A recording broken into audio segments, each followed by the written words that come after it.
नमस्कार नमस्कार सर जी। मैं टाटा प्रोजेक्ट लिमिटेड का सुरक्षा अधिकारी हूँ। आपका सेफ्टी क्लास में स्वागत है।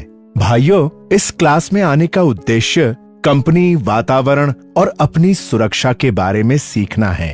आप ये कहेंगे कि हर कोई अपनी सुरक्षा के बारे में जानता है, पर अब मैं आपको निर्माण स्थल पर विभिन्न खतरों और उनसे बचाव के बारे में बताऊंगा। दोस्तों, अब आप मुझे अपने बारे में जानकारी दीजिए। आप अपना नाम बताएं। सर, मेरा नाम रोशन यादव है। आपका घर कहाँ है? हैदराबाद। आपके घर में कौन कौन है? माँ, पिताजी, दादी, बहन और मेरी पत्नी। दोस्तों, आप लोगों का परिवार भी रोशन यादव जी के परिवार की तरह होगा। दोस्तों, आप जानते हैं आपको काम का अवसर क्यों मिलता है? आप बताएं। काम अच्छा करने से। ठीक है, अब आप बताएं। काम जानते हैं इसलिए। और आप? शरीर स्वस्थ हो तभी काम मिलता है। बिल्कुल सही। ईश्वर ने हम सबको एक स्वस्थ शरीर प्रदान किया है। हमारे हाथ पैर सलामत हैं और प्रकृति ने हमें अपंग नहीं बनाया। अगर हम में कोई शारीरिक विकार होते तो हमारे रोजगार की संभावनाएं कम हो जाती। इसलिए हमको इस बात का हमेशा ध्यान रखना चाहिए कि हमारा शरीर ही हमारे लिए सबसे मूल्यवान वस्तु है। ध्यान रखें, अगर शरीर स्वस्थ नहीं तो काम नहीं, और काम नहीं तो कमाई नहीं। अब मैं आपसे पूछता हूँ कि काम की क्यों आवश्यकता है? साहब, काम की वजह से हमारे परिवार की जरूरतें पूरी होती हैं।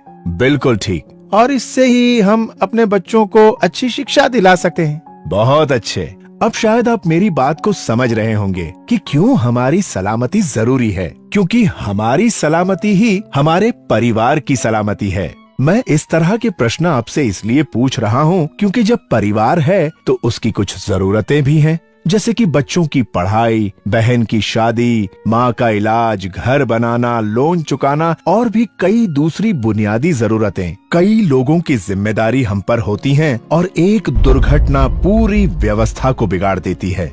दोस्तों, याद रखें, किसी कामगार के साथ घटित दुर्घटना जितना कष्ट उस कामगार को देती है, उससे कहीं ज्यादा दुखदाई उसके परिवार वालों के लिए होती है। मैं आप सबसे पूछता हूँ, सोचिए कि आप किसी दुर्घटना के शिकार हों तो क्या हो सकता है? साहब, जान जा सकती है। साहब, हाथ पैर भी बेकार हो सकते हैं। बिल्कुल ठीक। लेकिन अगर चोट जानलेवा नहीं है और कुछ समय में ठीक हो सकती है, तो क्या उस स्थिति में थोड़े खतरे लेकर काम करना उचित है क्या? नहीं साहब, जब तक चोट ठीक नहीं होती हम काम पर थोड़े आ सकते हैं। हाँ, और इलाज पर पैसा खर्च अलग, और फिर आमदनी भी बंद। और कहीं कोई हाथ पैर बेकार हो गया तो बाद में काम नहीं मिलेगा। सही कहा दोस्तों। तो सोचो, एक जरा सी लापरवाही से हुई दुर्घटना कितनी मुश्किलें लेकर आती है। प्यारे मित्रों, अब जब जान गए हैं कि दुर्घटना से क्या हानियां हैं, तो चलो ये जानते हैं कि दुर्घटना होती क्यों है। साहब, ये तो ईश्वर की मर्जी है।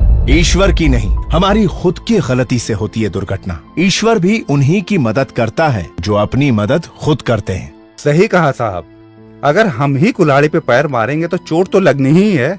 दुर्घटना होने के दो मुख्य कारण होते हैं। पहला, बचाव की जानकारी का अभाव, और दूसरा है अति आत्मविश्वास। साहब, थोड़ा विस्तार से बताएं तो शायद कुछ ज्यादा समझ में आए। तो सुनो, सबसे खतरनाक है अति आत्मविश्वास। खतरों की सारी जानकारी होते हुए भी ये सोचना कि कुछ नहीं होगा और खतरे उठाकर काम करने से ही सबसे ज्यादा दुर्घटना होती है। और इसलिए अब मैं आपको कार्य से संबंधित खतरे और उनसे जुड़ी सावधानियों के बारे में बताऊंगा। तो ध्यान से सुनिए उन बचाव के तरीकों के बारे में जिनका कार्यस्थल पर हमेशा पालन होना चाहिए। सुरक्षा प्रेरण कार्यक्रम।